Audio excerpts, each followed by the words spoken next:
You're welcome to the Economy and Politics Conversation on Ottoabasi Abasiekong.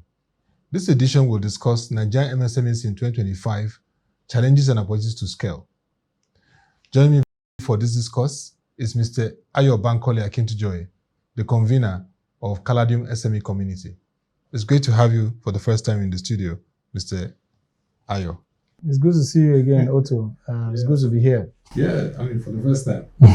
Yeah. We always have this conversation virtually. Yeah. For years now, we've been doing it virtually. Yes. We acknowledge the fact that you are an MSME expert and you've really done a lot of work through your community to support MSMEs across the country. There's a school of thought that believes that high interest rate regime in the country is limiting MSMEs from accessing funds from the financial system. You recently released the National MSME Survey report. We just want to get from your perspective, your take on this, and how this ties to what your survey found out about the issues of challenges of accessing funds, amongst others, for MSMEs. Yeah, thanks a lot, Otto. From the survey that we did, access to funds came tops as their biggest challenge. But more importantly, is the impact of inflation on the business that they do. The average profit margin for a typical SME is about 30%. And the interest rate now is about 34%. So you can't afford to take external funding, especially in form of credit. Exactly, from the financial system, because what it will mean is that would erode your profit, right? So you then have more and more SMEs. In fact, we did survey the source of funding of SMEs, and by an overwhelming majority, I think about 60% of them said that, 58% thereabouts said that their source of funding is from family and friends. And that typically would limit how far you can grow. You can't, even Dangote had to take loans from Afro-Exim and Co. to build a refinery. Exactly. You can't expand your business if you are confined to your own funds or family and friends' money. You have to access the financial system because they are the aggregators of funds. Beyond that, you would also see that less than 1% of total credit to the overall economy goes to the SME space by the formal lending sector. So it's just ridiculous. So what then happens is that SMEs have to look at the micro lenders who then charge a ridiculous amount of money on a monthly basis, between 7 to 10% every month.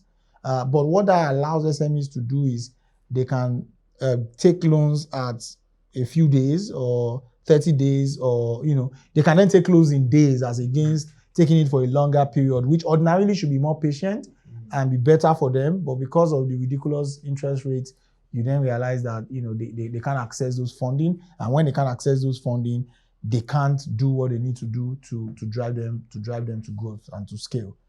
Now, looking at the economy and specifically the business environment, what are the challenges that your survey identified that the MSMEs are currently facing that could impede their ability to contribute to national productivity, which is very important? MSMEs are viewed as the heartbeat of the economy. We've seen that happen in Germany, we've seen that happen in Japan, the US, even the UK. MSMEs drive the economy.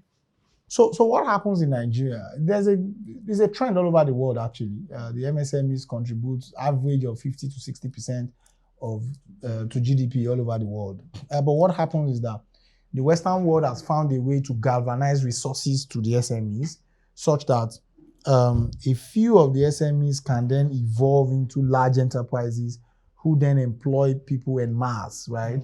But in the Nigerian economy, many SMEs remain SMEs because of these challenges. Now, bringing us back to those challenges, beyond just access to capital, there were other things like inflation. If you look at inflation as at 2020, because we're discussing outlook, if you look at 2020, average inflation in 2023 was about 24%. By the time we were finishing 2024, we were closing at about 34.5%. That's about 10% growth. The same thing applied to FX, and those are the two major drivers of inflation. If you look at FX too, Average in 2023 was about 800 naira to $1. By the time we were finishing 2024, we were closing at about 1,700, right? So that's over 100% growth. If you also go to price of fuel, right, which is what drives transport inflation, and you realize that the SME space, they do a lot of, you have to move your products from one place to another. There's cost of logistics, there's cost of fueling, your generators, power, because you don't have access to power. So if you take all of them one by one, petrol, as of 2023, I think was around 600, 500. By the time we were finishing 2024, it was about 1,000 plus, right? If you look at, cost of energy, electricity, exactly. Was also electricity, which is NEPA itself, also about doubled or thereabout. So all of these pillars of inflation impact directly the SME space because as a large corporate, you still have that financial buffer to accommodate some of these shocks. You are able to plan, and then there's also economies of scale. You have a large operations, you are able to balance things out and all of that. But the SME is a small entity, so any small adjustment to his cost level distorts the balance. And from our survey, we saw that a lot of them did fail as a result of some of these things. 2025, we've seen a downward trend of petrol prices now. I'm hoping that Dangote Refinery can help make some of these things easier in terms of local competition, because he started, exporting to Saudi Arabia. So we're hoping that, local players can then look to Dangote as against importing all the time. So that reliance on FX can reduce. But more importantly, it's going to be the rebasement. So at the macro level, our economy can be growing, but how we translate that into SME space is another conversation entirely. And I'm also concerned because we're supposed to have government work with the clusters. Like what you're doing in the Caladium SME Community. We have the Tony Elumelu Foundation that supports entrepreneurs. We have the Faith Foundation. We have MSME Africa. I'm wondering why it is a challenge for governments to work with cluster groups like yours that can really reach the MSMEs and really support them to scale. What should really change in that approach? Because I know that the Lagos State Employment Trust Fund is now that kind of model that is beginning to engage with communities within its sphere. So what is your experience and what should be done to engage these groups who can really reach the last mile of MSMEs?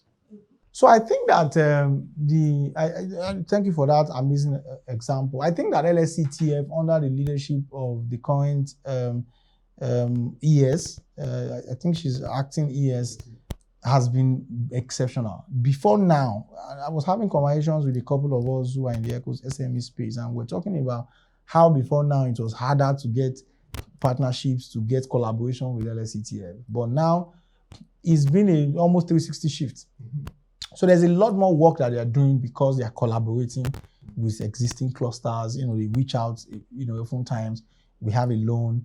Can you guys guarantee some people from your place who can benefit? We have a program coming up. Can you guys be involved? When we do events, they participate. You were there, That's the first time we've ever had it where the ES was not even an headline speaker, but she was at the event, Prior to now, we've tried to invite them. We've tried to do partnerships. We're tapism everywhere, So, and that is what we need to replicate at the center. I want to see a ministry of industry, trade and investment. They were involved at our event in 2022, I think. 2022. Exactly. The director and a couple of other people came. But after then, it's been so difficult to get them to be involved. Beyond Caladium, there are so many other clusters and groups that already know these SMEs. Whatever captive market that they have, we already have them, we already know them, we've validated their business models over time. These are the guys that you need to collaborate with to reach the audiences that you need to reach. What happens right now is that we have a lot of initiatives that are going on, and you leave it in the hands of politicians. Politicians are politicians. They are just going to be politicians. And they are vested interests, as Sanusi Lamido said. A lot of times, the vested interest doesn't make these initiatives get to the grassroots. And if it doesn't get to the people who really need it, you are unable to replicate wealth. And the SMEs if one SME out of 41 million become a large enterprise. So imagine that Dangote remain a small business.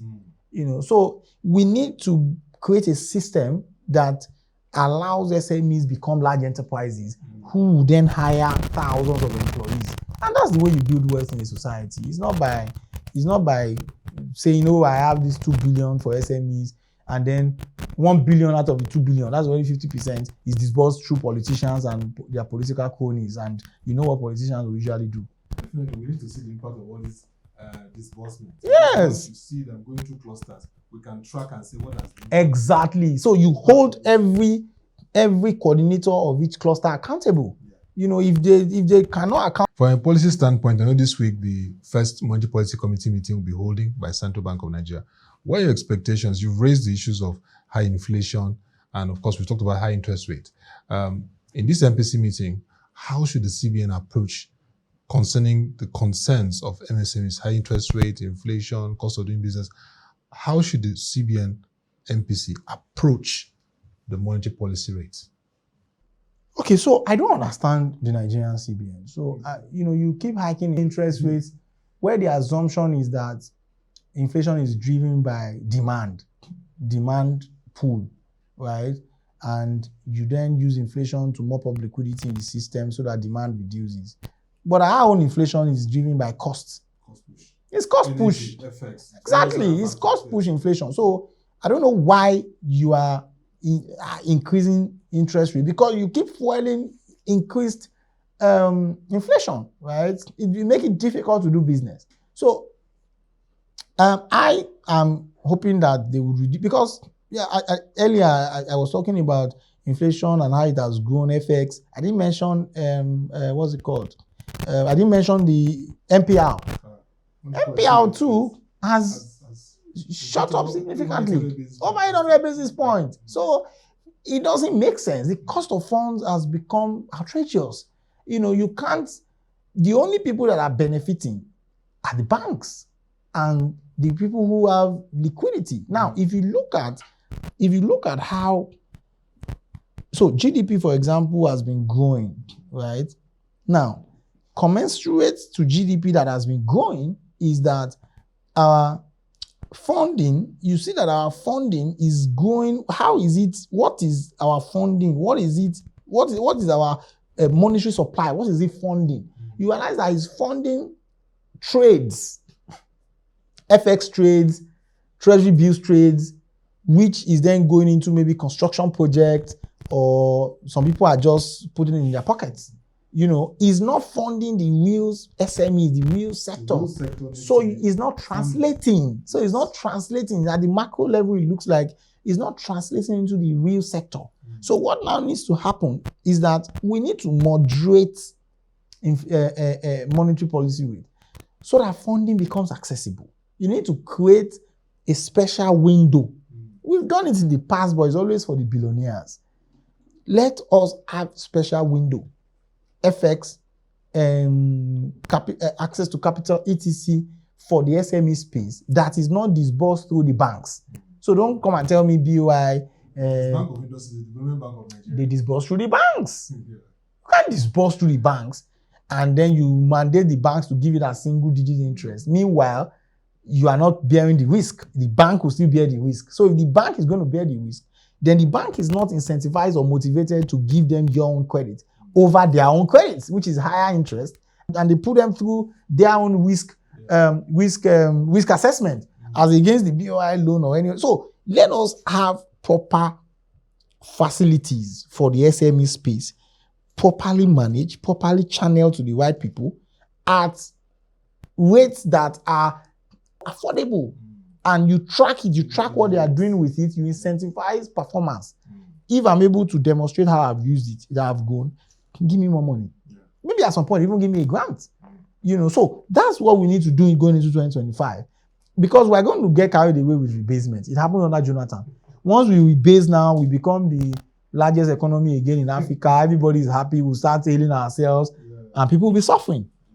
Now, I want to get your perspective on the fiscal side. The fiscal side, you've talked about the issue of incentives. What kind of incentives are we looking at? Because it's very important. The fiscal, I know the Nigerian Customs has reviewed the initial step it was taking to place 4% levy on FOBs, which of course could be a huge concern to the business community. But what are the kind of incentives fiscal policy should bring on board? Because fiscal policy is about how you incentivize the economy, and the MSMEs are very critical players there. So I think on the fiscal policy side, you see, that's the problem with this country. We get so carried away with monetary policy that everybody forgets that monetary policy complements fiscal policy. Yes. So, for example, if you said that we need to float the naira, you can only float the naira where there are fundamentals that back productivity. And your currency is then able to trade because there is equal exchange. So what that needs to happen is that government needs to drive production. Now, instead of the subsidies that you've been spending on consumption, petrol and all those things, can we funnel it to production?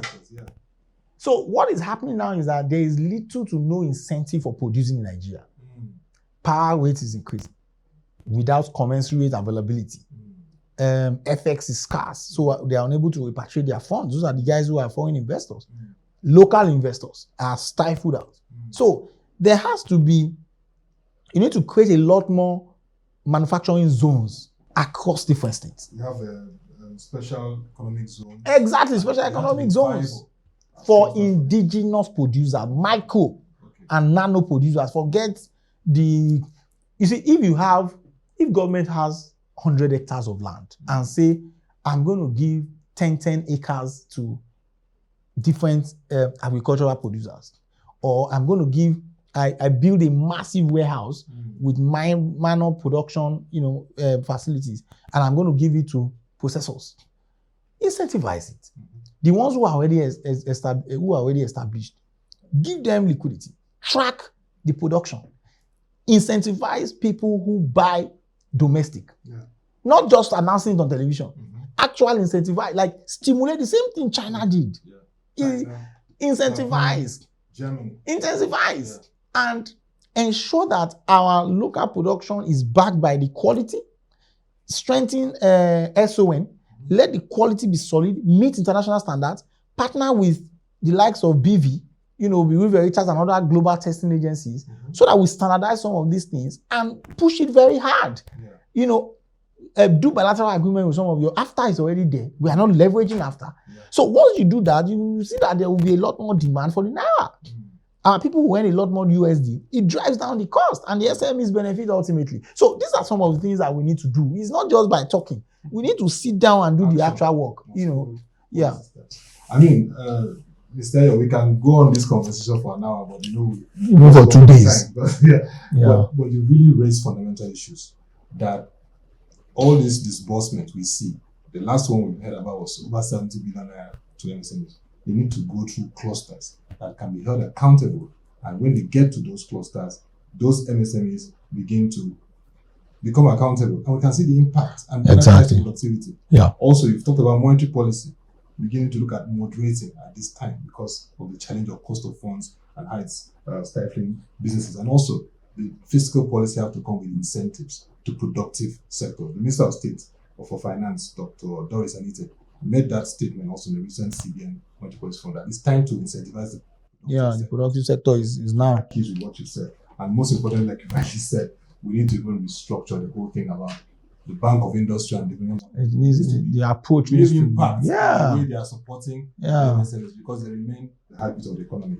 Well, thank you very much, Mr. Ayo Bankole Akintujoye, for this time. I mean, taking our time for your schedule. Thank you for having me. Have to be virtual to discuss the Nigerian MSMEs in 2025 challenges that we need to scale. We hope that they can really scale and meet these challenges once these issues are addressed. Yeah, we hope so too. Thank you so much. Thank you so much for having me. To our viewers, if you want to get further insights on this conversation, visit our brochure website displayed on the screen and follow our social media platforms. Don't forget that you need to continue to engage in productive conversations that have impact on our economy and our polity for the nation to thrive. I'm Ottoabasi Abasiekong. Thank you for watching and bye for now.